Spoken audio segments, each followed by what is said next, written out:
Hello guys, welcome to my YouTube channel.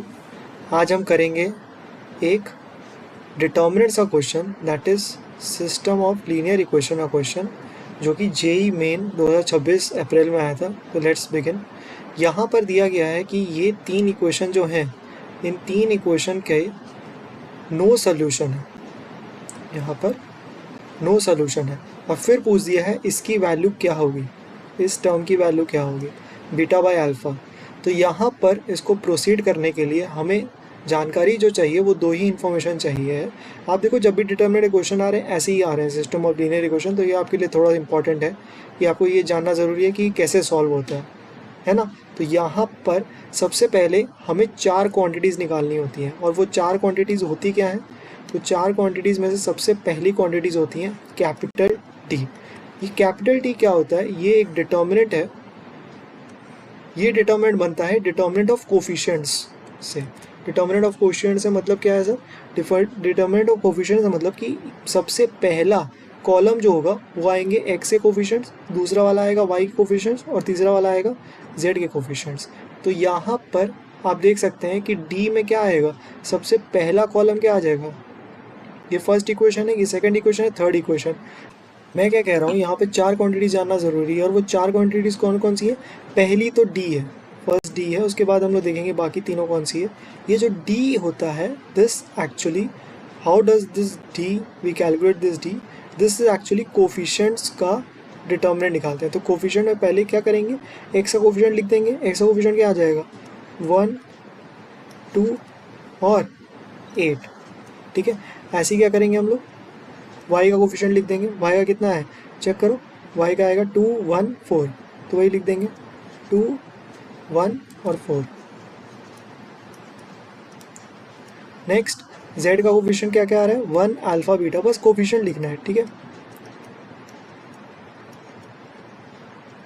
यहाँ पर ये तो फर्स्ट क्वांटिटी थी जो जाननी है, लेकिन आपने तो चार बोला था, बिल्कुल चार बोला था। दूसरी है dx। अब ये dx निकालने के लिए क्या करना पड़ता है? dx निकालने के लिए कुछ नहीं करना है। यहाँ पर ये जो x वाला चीज़ है ना, x वाला, इसको हटाकर, ये x वाले को हटाकर हमें क्या करना है, ये वाला जो इक्वल टू है ना, 5, 5, 18, वहाँ पर ये बिठा देना है। मतलब इस कॉलम की जगह 5, 5, 18 आ जाएगा। यहाँ पे x लिखा है ना, तो यहाँ पर क्या बैठ जाएगा? 5, 5 एंड 18। बाकी पूरा, दैट इज़ बाकी के दोनों कॉलम वैसे ही रहेंगे जैसे थे, दैट इज़ ये वही आ जाएगा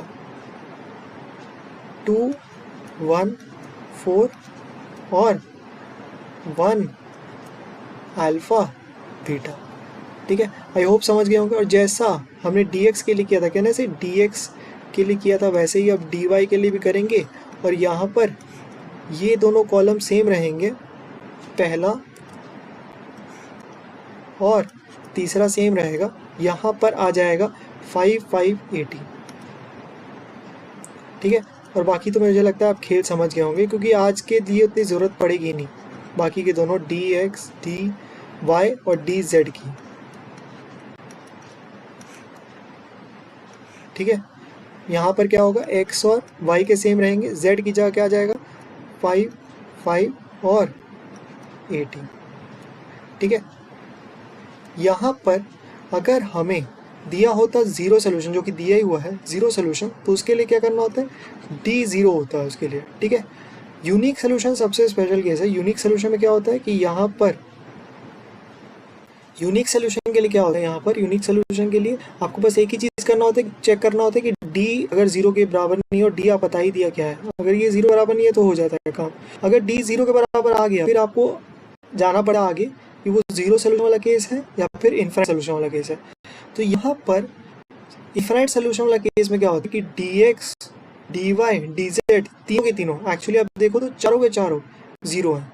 और ज़ीरो सोल्यूशन में क्या होता है कि डी तो ज़ीरो आना ही चाहिए, लेकिन कोई एक इसमें से नॉन ज़ीरो आ जाए, कोई एक इसमें से नॉन ज़ीरो आ जाए तो काम हो जाएगा। है ना, आज के दिन में नो सोल्यूशन दिया है, तो सबसे पहले डी को तो ज़ीरो करना ही पड़ेगा। तो डी को पहले ज़ीरो करते हैं, तो सबसे पहले डी को ज़ीरो करते हैं। डी को ज़ीरो करने के लिए यहाँ पर हमें ये डिटर्मिनेंट को ज़ीरो करना होगा। और ये डिटर्मिनेंट आया कितना था? ये आया था 1, 2, 8 और फिर 2, 1 4 और फिर 1 अल्फ़ा बीटा। और डिटरमिनेंट सॉल्व करना आई होप आता होगा आपको। डिटरमिनेंट सॉल्व करने के लिए क्या करना पड़ता है, कोई एक रो या कोई एक कॉलम के अबाउट हम ओपन करते हैं। तो यहाँ पर मैंने फर्स्ट रो चूज़ किया, तो फर्स्ट रो चूज़ किया तो यहाँ पर क्या आ जाएगा, 1 आ जाएगा, 2 भी आएगा but with a minus sign, और 1 आएगा विद अ प्लस साइन। ठीक है, अब इसके हम लोग लिखेंगे कोफैक्टर। कोफैक्टर कैसे लिखते हैं, 1 आया है तो यहाँ पर ये कॉलम और ये रो भूल जाना है। तो क्या आ जाएगा, beta that is this beta minus 4 alpha. तो यानी ये बन क्या जाएगा, ये बन जाएगा बीटा माइनस 4 अल्फ़ा। ठीक है, नेक्स्ट 2 के बगल में फिर ये रो और ये कॉलम और ये रो भूल जाना है। तो क्या आ जाएगा, 2 beta minus 8 alpha, 2 beta minus 8 alpha. और फिर लास्ट में यहाँ पर क्या आ जाएगा, 1 को भूल जाने का कि कौन सा रो है, वो वाला रो भी भूल जाने का, वो वाला कॉलम भी भूल जाने का। तो we are remaining with what, 8 minus 8, यानी इसका तो खेल ही खत्म हो गया यार। 8 माइनस 8 तो 0 ही हो जाएगा। और डी को किसके बराबर करना था, डी को 0 के बराबर करना था, इसको कर दीजिए 0 के बराबर। ये तो कैंसिल आउट ही हो गया है ना।